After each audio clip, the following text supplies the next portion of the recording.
Hello friends, एक बार फिर से स्वागत आप सभी का हमारे यूट्यूब चैनल में। अभी रिट फर्स्ट ग्रेड और सेकंड ग्रेड दोनों की एग्ज़ाम आने वाली हैं। सब में थोड़ा थोड़ा गैप है और हम एजुकेशनल साइकोलॉजी पढ़ रहे थे। आज हम जो टॉपिक लेके आए हैं वो तीनों ही लेवल में, first grade, second grade, writ या रिट के बाद होने वाली टीचर एग्ज़ाम में कॉमन है और काफ़ी इम्पोर्टेंट भी है।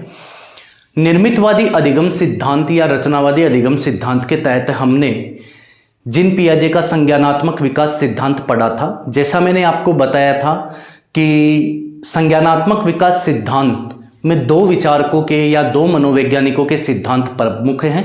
एक जीन पियाजे की थ्योरी है और दूसरा है जेरोम ब्रूनर। तो आज हम पढ़ेंगे ब्रूनर का संज्ञानात्मक विकास सिद्धांत। ब्रूनर का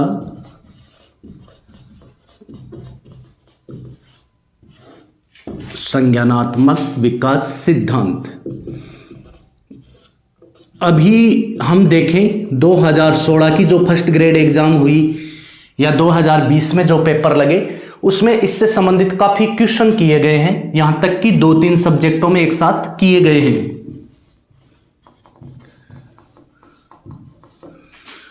कॉग्निटिव थ्योरी,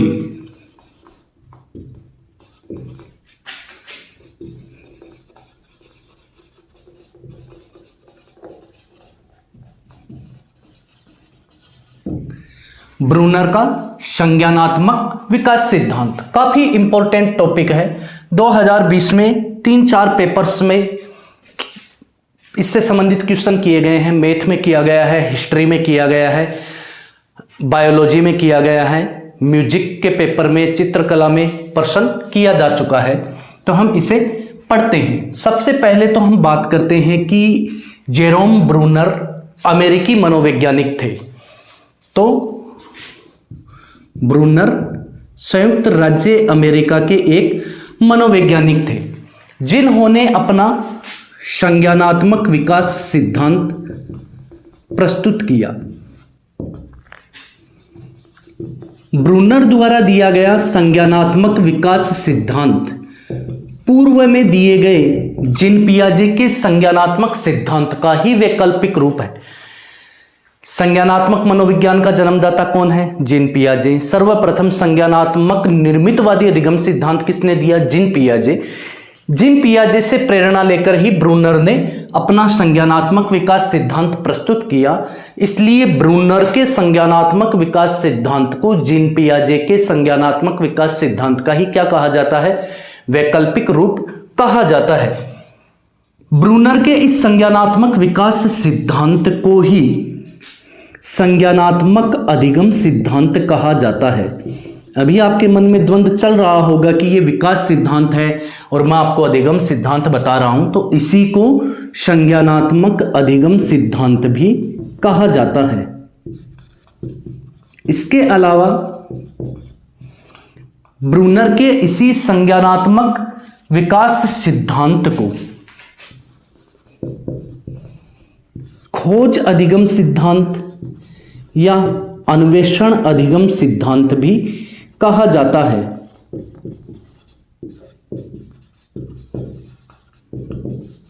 यानी डिस्कवरी लर्निंग थ्योरी।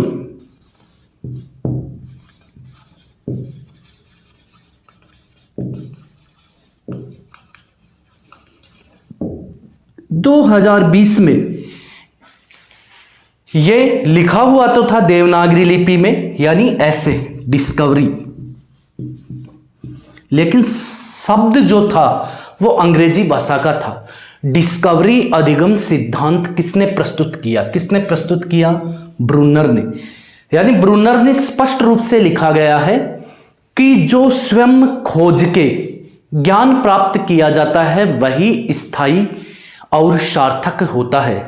तो इसी संज्ञानात्मक अधिगम सिद्धांत को अन्वेषण अधिगम सिद्धांत या खोज अधिगम सिद्धांत कहा जाता है। इसके अलावा इसे संज्ञानात्मक रचनावादी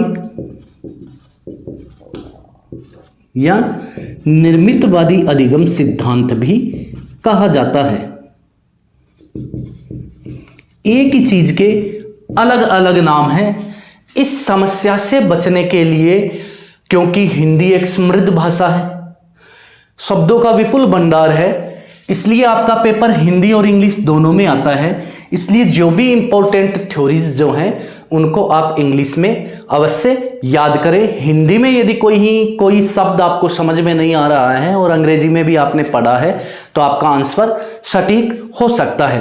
तो ब्रूनर ने जो संज्ञानात्मक अधिगम सिद्धांत दिया उसमें इंपॉर्टेंट ये चीज बन जाती है कि इसे खोज या अन्वेषण अधिगम सिद्धांत अर्थात डिस्कवरी लर्निंग थ्योरी के नाम से भी जाना जाता है। ब्रूनर ने लिखा है क्या कि ज्ञान का निर्माण व्यक्तिगत परिस्थितियों में होता है,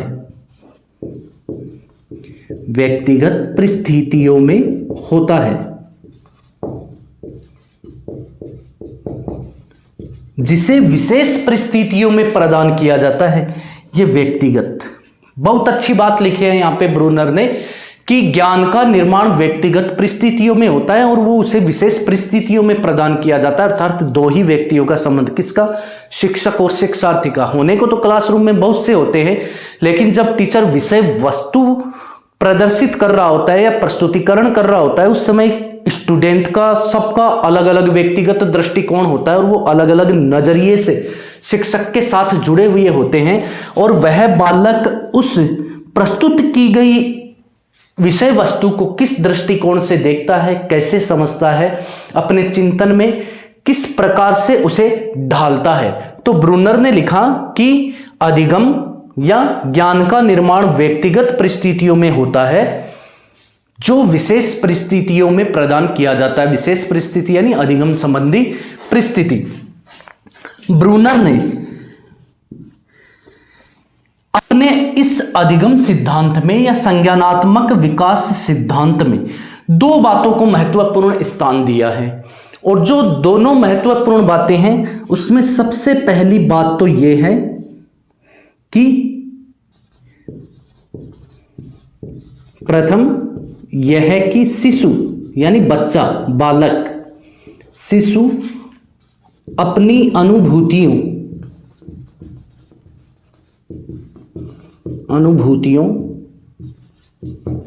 को मानसिक रूप से कैसे अभिव्यक्त करता है।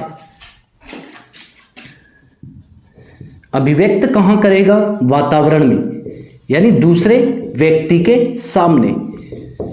दो बातों पे उसने ध्यान दिया कि बच्चा जो होता है वो जो कुछ भी महसूस करता है, जो कुछ भी अनुभव करता है, अर्थात उसकी जो अनुभूतियां होती है वह उसे मानसिक रूप से बाह्य वातावरण में कैसे प्रकट करता है या कैसे व्यक्त करता है। दूसरी यह है कि शैशवावस्था एवं बाल्यावस्था में बालक चिंतन कैसे करता है।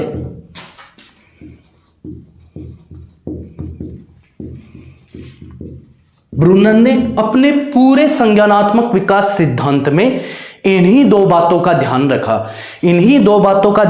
यानी देखो, शिशु यानी बच्चा, नवजात बच्चा जन्म से लेकर, और अंतिम अवस्था यहां पे सिर्फ ये आ रही है बाल्यावस्था।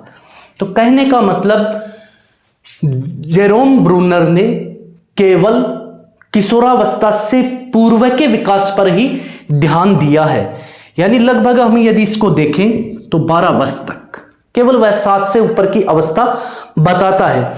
ब्रूनर ने अपनी इन दोनों स्थितियों यानी शिशु अपनी अनुभूतियों को मानसिक रूप से कैसे अभिव्यक्त करता है, बोल नहीं पाता बच्चा, और दूसरा शैशवावस्था व बाल्यावस्था में बालक का चिंतन कैसा होता है, इन्हीं दो बातों को आधार बनाकर उसने अपना संज्ञानात्मक सिद्धांत प्रस्तुत किया। अपने इस संज्ञानात्मक सिद्धांत के अध्ययन के लिए जेरोम ब्रूनर ने सबसे पहले प्रौढ़ों पर अध्ययन किया। प्रौढ़ व्यक्ति यानी जो पूरे किशोर हो चुके थे, परिपक्वता की ओर आ चुके थे। उसके बाद में उसने विद्यालय जाने वाले बालकों पर अध्ययन किया और उसके बाद उसने 3 साल तक के बच्चों का अध्ययन किया और 3 साल के बच्चों के बाद उसने नवजात शिशुओं पर अध्ययन किया। तो यदि प्रश्न किया जाता है जेरोम ब्रूनर ने अपने अधिगम सिद्धांत या संज्ञानात्मक विकास सिद्धांत का अध्ययन किन बालकों पर किया, तो पहले प्रौढ़ों पर, उसके बाद विद्यालय जाने वाले बालकों पर, फिर 3 साल तक के बच्चों पर और उसके बाद में नवजात शिशुओं पर अपना अध्ययन किया। इस अध्ययन में या अपने संज्ञानात्मक विकास सिद्धांत में जेरोम ब्रूनर ने चिंतन और प्रतिनिधित्व पर विशेष बल दिया है। जेरोम ब्रूनर ने अपने अधिगम सिद्धांत में चिंतन और प्रतिनिधित्व पर विशेष रूप से बल दिया है, अर्थात इसके पूरे के पूरे सिद्धांत का आधार चिंतन ही है। ये प्रतिनिधित्व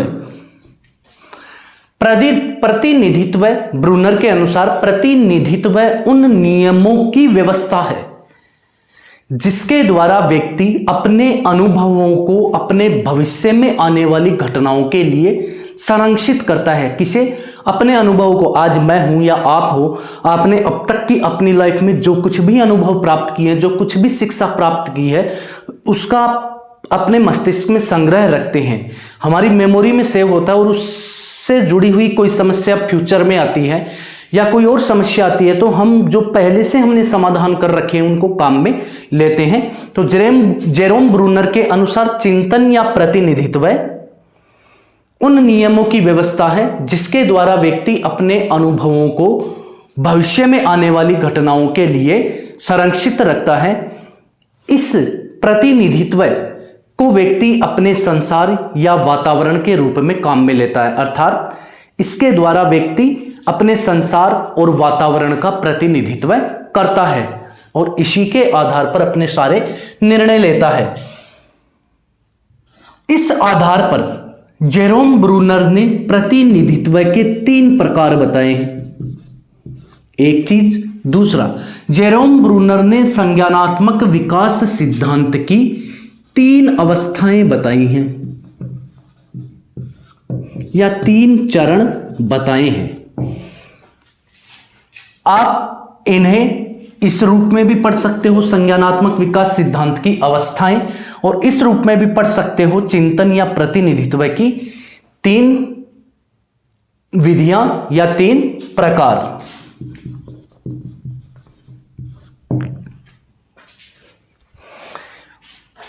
ये जो 3 प्रकार हैं वो इस प्रकार हैं।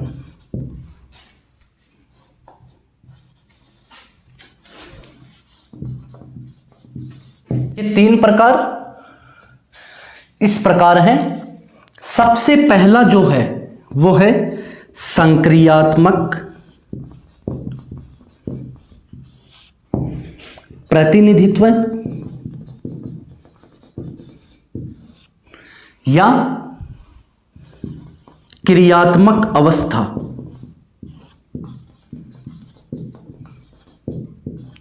आपको इंग्लिश में से याद रखता है अनेक्टिव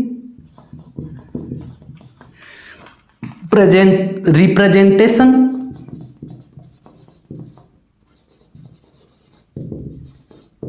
या अनेक्टिव स्टेज।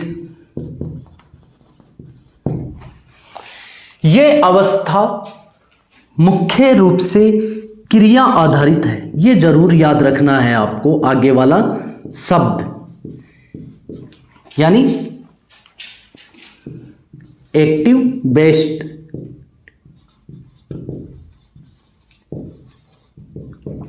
यह अवस्था जन्म से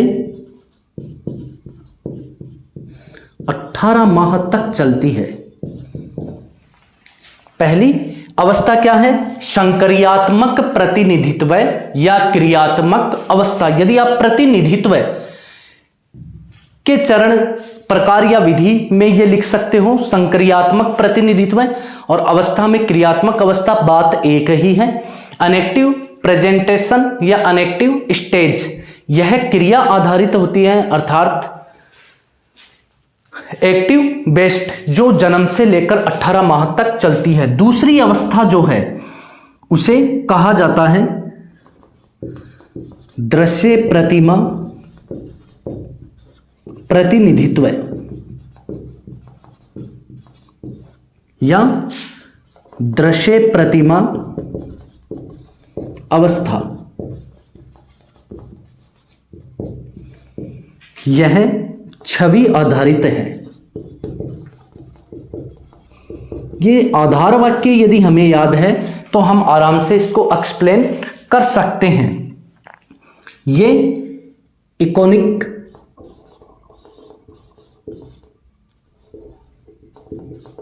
स्टेज या रिप्रेजेंटिव, और यह 18 माह से 24 माह तक की अवस्था है।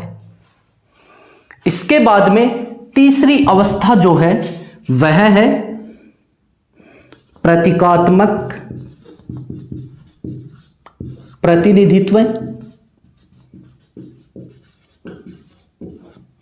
या सांकेतिक।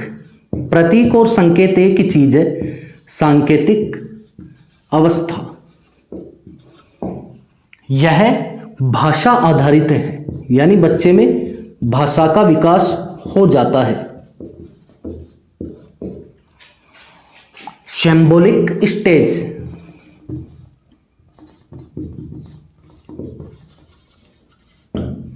यह 7 वर्ष से ऊपर की अवस्था होती है। ये तीनों आपको याद रखनी है। क्यों याद रखनी है? अभी 2020 में जीव विज्ञान के पेपर में यह प्रश्न पूछा गया था कि जेरोम ब्रूनर के संज्ञानात्मक विकास सिद्धांत की अवस्थाओं का सही क्रम क्या है। तो सही क्रम अनेक्टिव, इकोनिक और शैम्बुलिक, यानी क्रियात्मक अवस्था, और वहां था दूसरी अवस्था अनुप्रतीकात्मक अवस्था और प्रतीकात्मक अवस्था, यानी इस अवस्था को अनुप्रतीकात्मक अवस्था भी कहा जाता है। यही प्रॉब्लम होती है। अब यहां पे हमने दृश्य प्रतिमा अवस्था पढ़ी और एग्जाम के पेपर में ये दे रखा था 2 नंबर पे, लेकिन यदि इंग्लिश में आपने इकोनिक स्टेज पढ़ रखा है तो कोई प्रॉब्लम नहीं है। 2020 में ये प्रश्न पूछा गया, संज्ञानात्मक जेरोम ब्रूनर के संज्ञानात्मक विकास सिद्धांत की अवस्थाओं का सही क्रम क्या है। तो क्रियात्मक अवस्था, अनुप्रतीकात्मक अवस्था और प्रतीकात्मक अवस्था। अब इन चीजों को हम पढ़ लेते हैं, एक्सप्लेन कर लेते हैं। जरूरत ही नहीं है करने की, क्योंकि यदि आपको इतना याद है यह अवस्था क्रिया आधारित है और यह अवस्था छवि आधारित है और यह अवस्था भाषा आधारित है, यानी यह एक्टिव बेस्ड, यह इमेज बेस्ड, इमेज यानी चित्र, और यह लैंग्वेज बेस्ड।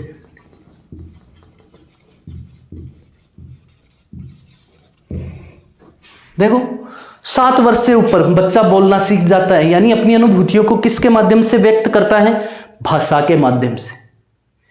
अब ये आपने समझ लिया तो ये भी समझ लिया, यानी यह किस पे आधारित है? छवि आधारित। छवि, इमेज, चित्र, आवक्ष, दृश्य, प्रतिमा। अर्थात इस स्टेज पे 2 साल तक का बच्चा अपनी भावनाओं को शब्दों के माध्यम से व्यक्त नहीं कर पाता, इसलिए वह अपनी अनुभूतियों का अपने अंतर्मन में एक चित्र बनाता है कल्पना के माध्यम से, एक दृश्य उभरता है उसके मन में और वह प्रतिमा बनाता है और उसके बाद में मुस्कुराता है, रोता है, चिल्लाता है, यानी अपनी भावनाएं प्रकट करता है। और यहाँ पे क्रिया आधारित, कौन सी क्रिया? एक्टिव बेस्ड, शारीरिक क्रिया, हाथ पांव हिलाना, रोना, भूख लगने पर बच्चा रोना। तो देखो एकदम नॉर्मल सी बात है। जेरोम ब्रूनर ने अपने संज्ञानात्मक विकास सिद्धांत की 3 अवस्थाएं बताई हैं या 3 चरण बताए हैं। जेरोम ब्रूनर अपने संज्ञानात्मक विकास सिद्धांत में चिंतन या प्रतिनिधित्व को महत्वपूर्ण मानता है। प्रतिनिधित्व उन नियमों की एक व्यवस्था है जिसके द्वारा व्यक्ति अपने अनुभवों को यानी अपनी अनुभूतियों को भविष्य में होने वाली घटनाओं के लिए सुरक्षित रखता है, संरक्षित रखता है और यह अनुभूतियां व्यक्ति के जीवन, उसके संसार या उसके वातावरण का प्रतिनिधित्व करती हैं। मेरे किसी समस्या का समाधान मैं किस तरीके से करता हूं वो मेरा अलग है दृष्टिकोण, आपका अलग है, हर व्यक्ति का अलग अलग होता है। वही हमारे जीवन का आधार है, वही हमारी सोच, हमारी कल्पना, हमारा तर्क, हमारा चिंतन, हमारा व्यक्तित्व बनाता है। तो इस प्रतिनिधित्व के भी उसने 3 प्रकार या 3 विधियां बताई हैं। याद रखें कौन सी, पहली अवस्था संक्रियात्मक या क्रियात्मक अवस्था, कोई जरूरी नहीं आप इसे याद रखो, याद इतना रखो यही प्रकार है संक्रियात्मक, या इसको भी आप संक्रियात्मक अवस्था बोल सकते हो। यहाँ पे एक ही चीज लिखी है अनेक्टिव स्टेज, यह क्रिया आधारित होती है, यह जीवन की प्रारंभिक अवस्था है या प्रतिनिधित्व की प्रारंभिक अवस्था है।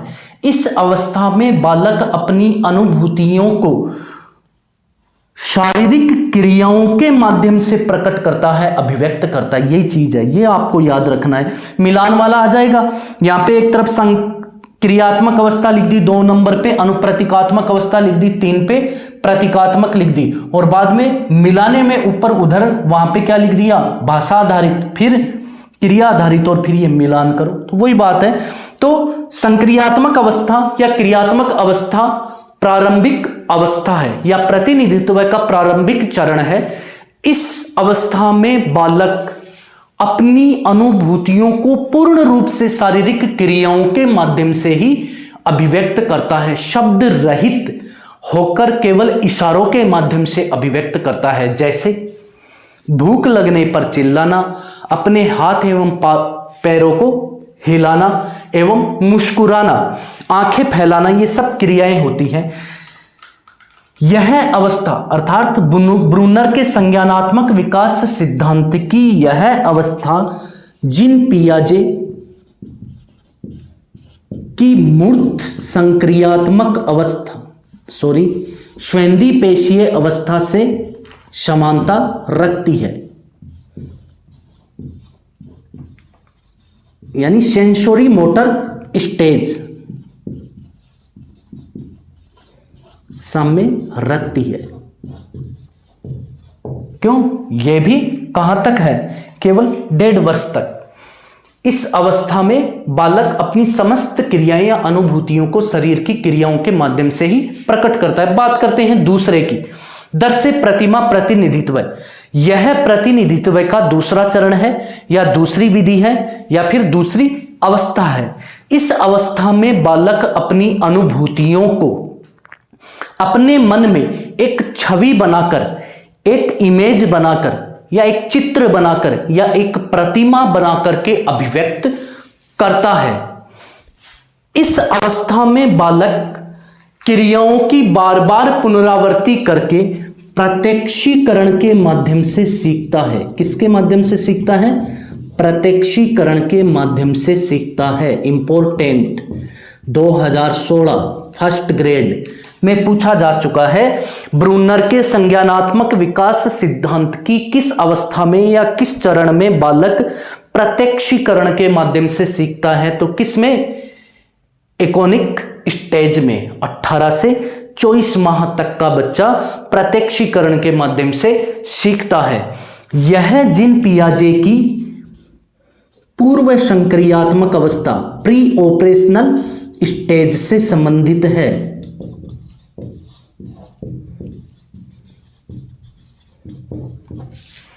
तो इस अवस्था में यहां पे साफ साफ लिखा हुआ है प्रतिमा, यानी प्रतिमाओं, दृश्य, चित्र, छवि, इमेज की दूसरे स्टेज में बालक अपनी अनुभूतियों को अपने मन में किसी दृश्य, किसी चित्र, छवि या प्रतिमाओं का निर्माण करके अभिव्यक्त करता है और इन क्रियाओं की बार बार पुनरावृत्ति करके प्रत्यक्षीकरण के माध्यम से सीखता है। तीसरी अवस्था प्रतीकात्मक अवस्था। ये सब जो चीजें मैंने यहां पे लिखी हैं ये क्या है?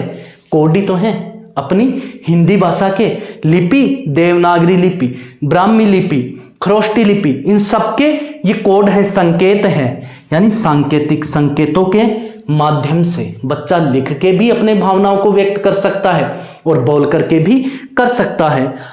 यह प्रतिनिधित्व की या ब्रूनर के संज्ञानात्मक विकास सिद्धांत की तीसरी अवस्था है, जिसे प्रतीकात्मक प्रतिनिधित्व या सांकेतिक अवस्था कहा जाता है। इस अवस्था में बालक अपनी अनुभूतियों को ध्वनि संकेतों अर्थात भाषा के माध्यम से व्यक्त करने लगता है। यह अवस्था भाषा पर आधारित होती है। एकदम सिंपल है, आप खुद देखें, एकदम सिंपल है। जैसा कि प्लेटो ने कहा है, प्रत्येक बच्चे के अंदर सारा ज्ञान पहले से अंतर्निहित होता है, अध्यापक केवल ऐसा वातावरण बनाता है कि वह ज्ञान बाहर आ सके। हम जब तक किसी चीज का साक्षात्कार नहीं करते वो अजीब सा लगता है, और ये एकदम से सिंपल चीज है। तो ये 3 अवस्थाएं थी, ये आपको याद रखना है, इनका क्रम भी आपको याद रखना है। अब इससे जुड़े हुए महत्वपूर्ण तथ्यों पे हम विचार करते हैं जो एग्जाम में पूछे जा चुके हैं। अर्थात जेरोम ब्रूनर ने सीखने सिखाने की प्रक्रिया अर्थात अधिगम प्रक्रिया और कक्षा शिक्षण, हकीकत में क्लासरूम में जाकर के उसने इन चीजों का बड़ी बारीकी से अध्ययन किया। तो जेरोम ब्रूनर ने अधिगम की प्रक्रिया या सीखने सिखाने की प्रक्रिया और कक्षा शिक्षण का बड़ी बारीकी से अध्ययन किया, और उसके बाद में उसने अपने निष्कर्ष निकाले। तो ब्रूनर के संज्ञानात्मक विकास सिद्धांत का शैक्षिक महत्व हम पढ़ लेते हैं। शैक्षिक महत्व, इसका शैक्षिक महत्व क्या है? तो सबसे पहली इंपॉर्टेंट बात जो है वो ये है कि जेरोम ब्रूनर ये बोलते हैं कि विकास की किसी भी अवस्था पर, विकास की किसी भी अवस्था पर यानी स्तर पर बालक को कुछ भी सिखाया जा सकता है, कुछ भी सिखाया जा सकता है।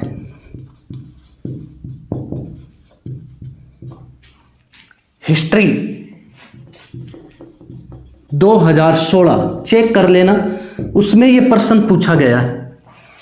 किसने कहा कि या किसका कहना है कि विकास की किसी भी अवस्था पर बालक को कुछ भी सिखाया जा सकता है, चाहे वह शिशुअवस्था हो, बाल्यावस्था हो, किशोरावस्था हो या प्रौढ़ावस्था हो या वृद्धावस्था हो। विकास तो जीवन पर्यंत चलने वाली एक प्रक्रिया है। हिस्ट्री के फर्स्ट ग्रेड के पेपर 2016 में यह प्रश्न पूछा गया। किसका कथन है? ब्रूनर का कथन है। अब इस कथन को बदल दिया गया। लिखा कैसे था? ब्रूनर ने लिखा है कि विकास के किसी भी स्तर पर बालक को कोई भी विषय वस्तु सिखाई जा सकती है, बशर्ते सिखाई जाने वाली विषय वस्तु एक निश्चित अनुक्रम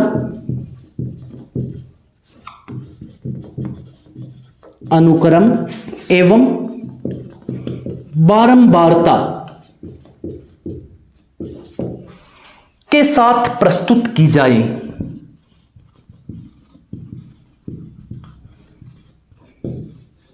आगे वाले शब्दों को हटा दिया और इसको कोटेशन में तब्दील कर दिया गया, और हिस्ट्री के पेपर में पूछा गया कि किसका मानना है या किसका कहना है कि विकास की किसी भी अवस्था पर बालक को कुछ भी सिखाया जा सकता है। Jerome Bruner. दूसरा, जेरोम ब्रूनर का संज्ञानात्मक विकास सिद्धांत सीखने में यानी अधिगम प्रक्रिया में पुनर्बलन, वातावरण एवं संस्कृति पर बल देता है।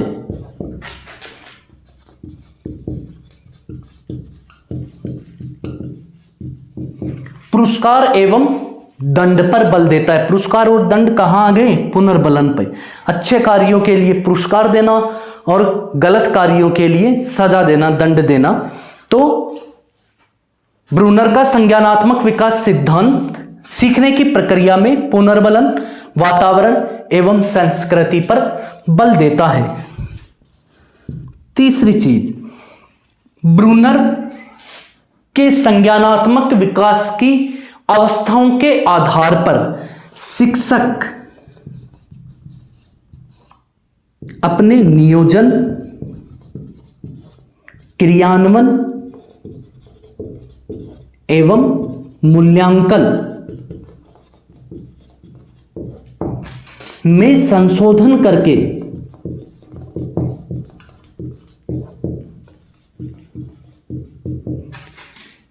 बालकों का बौद्धिक विकास कर सकता है। बौद्धिक विकास यानी बुद्धि का विकास कर सकता है।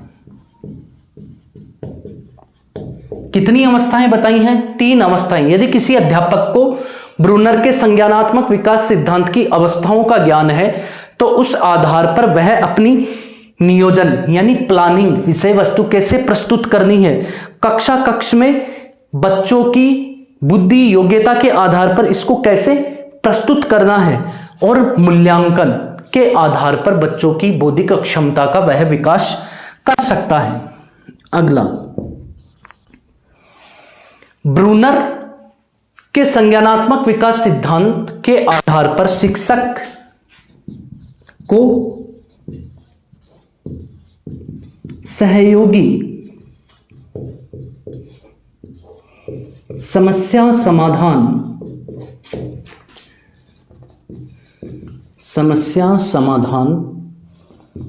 वातावरण निर्मित करना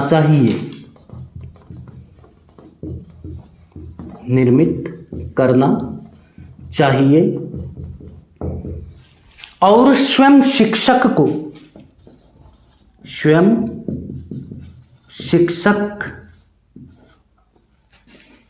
सुलभ सहायक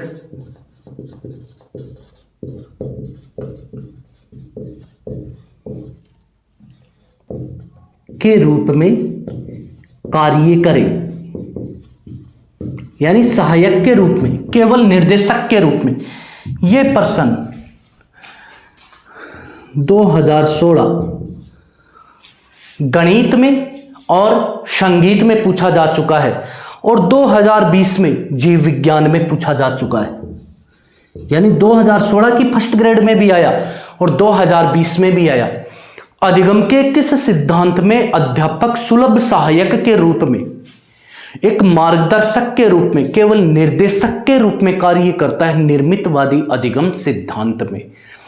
अधिगम के किस सिद्धांत में अध्यापक केवल सहायक के रूप में, सुलभ सहायक के रूप में, मार्गदर्शक के रूप में, केवल निर्देशक के रूप में कार्य करता है? तो वह निर्मितवादी अधिगम सिद्धांत। ये निर्मितवादी अधिगम सिद्धांत ही हम पढ़ रहे हैं। और देखो, इस आधार पर शिक्षक किस संज्ञानात्मक विकास सिद्धांत के आधार पर शिक्षक को सहयोगी समस्या समाधान वातावरण निर्मित करना चाहिए, यानी वाद विवाद विधि का प्रयोग करना चाहिए। जैसे मैं शिक्षक हूं और आपको पढ़ा रहा हूं, न मेरे पास कोई बुक है न कुछ और है, बच्चों को भी सीधा बैठा दिया, सारे सिस्टम उनके बंद है, कोई बुक वगैरह नहीं, और सीधा हम टॉपिक पे चर्चा करते हैं। क्या करते हैं? चर्चा करते हैं। मैं उसमें सहयोगी हूं, अर्थात अध्यापक सहयोगी है, और बच्चों के साथ मिलकर हम क्या करते हैं? समस्या का समाधान करते हैं। अगला, ब्रूनर ये बोलता है कि बच्चे को जो कुछ भी सिखाया जाए या जो कुछ भी पढ़ाया जाए उसका संबंध व्यक्ति और समाज दोनों से होना चाहिए। यहां पे ये इंपॉर्टेंट चीज है। जेरोम ब्रूनर का कहना है कि बालक को जो कुछ भी पढ़ाया जाए या जो कुछ भी सिखाया जाए उसका संबंध व्यक्ति और समाज से होना चाहिए। अर्थात जेरोम ब्रूनर का अधिगम सिद्धांत या संज्ञानात्मक विकास सिद्धांत 2 प्रकार की संबद्धता पर बल देता है। एक व्यक्तिगत संबद्धता और दूसरी सामाजिक संबद्धता।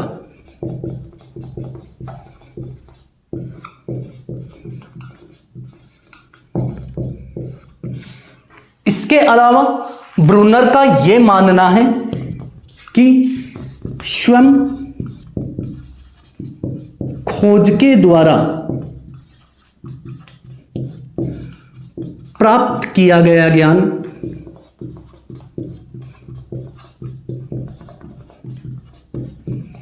ही क्या होता है, सार्थक और स्थायी होता है।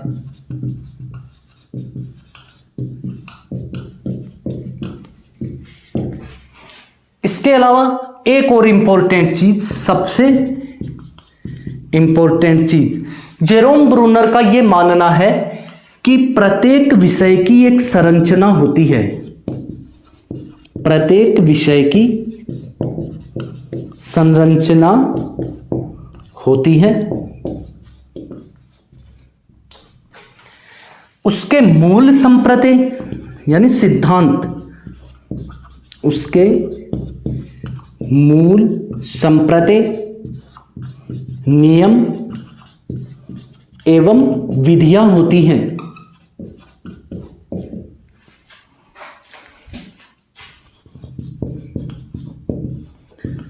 और इन चीजों को सीखे बिना हम किसी भी विषय का ज्ञान प्राप्त नहीं कर सकते। इन्हें सीखे बिना विषय का ज्ञान संभव नहीं है।